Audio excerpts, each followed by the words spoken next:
It is quite an honor. It is quite an honor. For me, architecture's been a life sport.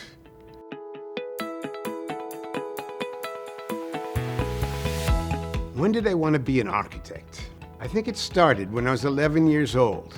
I was a Boy Scout in Maine, and I loved to camp in the middle of winter and found myself at the base of Mount Katahdin in sub-zero weather. And there was an instructor that picked 2 trees, tied a rope between the 2 trees, a sheet of canvas over the cord between the 2 trees, and I climbed into an LL Bean sleeping bag and spent the best night ever in the woods. The landscape, the weather, the construction of a tent made me believe that maybe I could do something like this, and really led me on to architecture.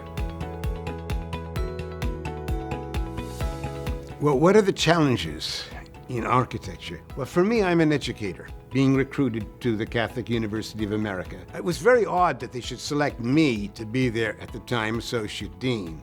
A cultural Jew, teaching courses in Islamic architecture, and there I was thrust into a situation trying to pull together a department that was basically relegated to the 3rd floor of an engineering building and very neglected. That probably was the greatest challenge. Taking an old building, a gymnasium, that was neglected, that was going to be destroyed and torn down, and we restored it, thanks to faculty and students, into the Center for Architectural Studies. In that basis, we became an independent school of architecture.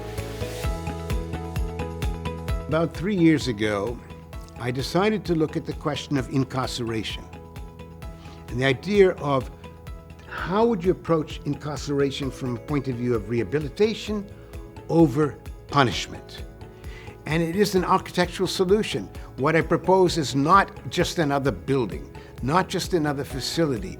It's a city, but it truly aspires to present to the public a new way of thinking of rehabilitation for the incarcerated.